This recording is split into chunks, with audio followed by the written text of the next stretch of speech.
देखो इसको।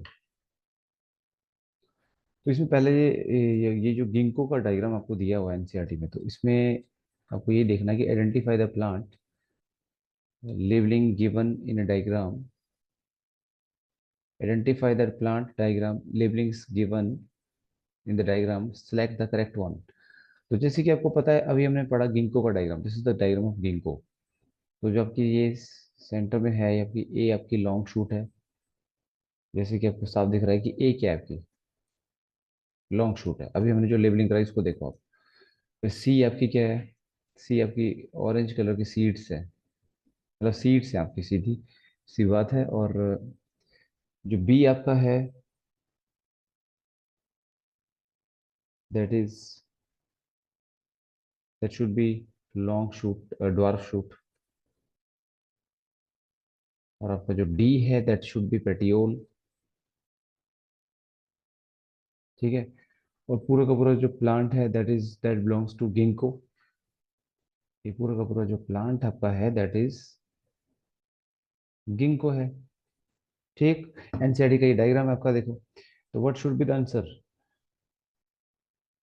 और कौन किस पे प्रेजेंट होते हैं, जैसे कि हमने आपको बताया था, एनसीईआरटी ने मेंशन नहीं किया है कि कौन किस पे प्रेजेंट है, कौन प्रेजेंट होते हैं ड्वार्फ शूट पे।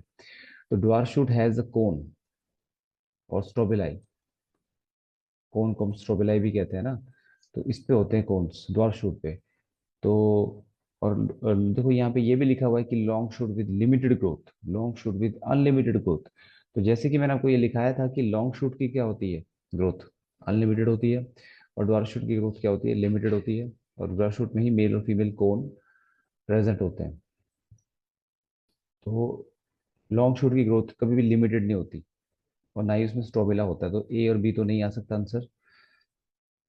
जो सी ऑप्शन है, देखो उसमें लिखा है long shoot with limited growth, dwarf shoot with limited growth, long shoot with unlimited growth, and dwarf shoot with limited growth and strobila.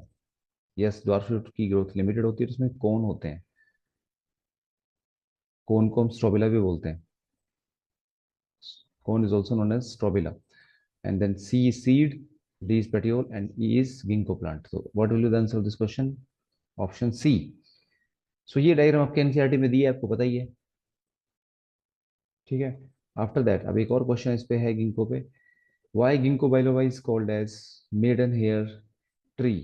Why it is called as maiden hair tree? Because अभी आपने पढ़ा था, ये भी मैंने आपको अभी लिखवाया है यहाँ पे, कि इसका जो लीफ है,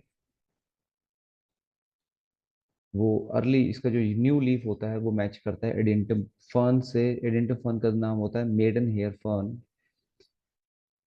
ये जो लीफ, इसका लीफ होता है, वो एडेंटम फर्न से मॉर्फोलॉजी में दिखने में भी और वेनेशन में भी मैच करता है, दिखने में भी और वेनेशन में भी मैच करता है। ठीक है। और तो इसका मतलब what will be the answer of this question. It resemble with the leaf of sphagnum, ये नहीं हो सकता। तो आपसे पूछा है कि it is the only gymnosperm show needle like leaf, जी नहीं, ये भी नहीं आएगा answer. It resemble with the maiden hair fern both in terms of forms and venation, देखो। What will be the answer of this question, B. ठीक है। सो these are the two important questions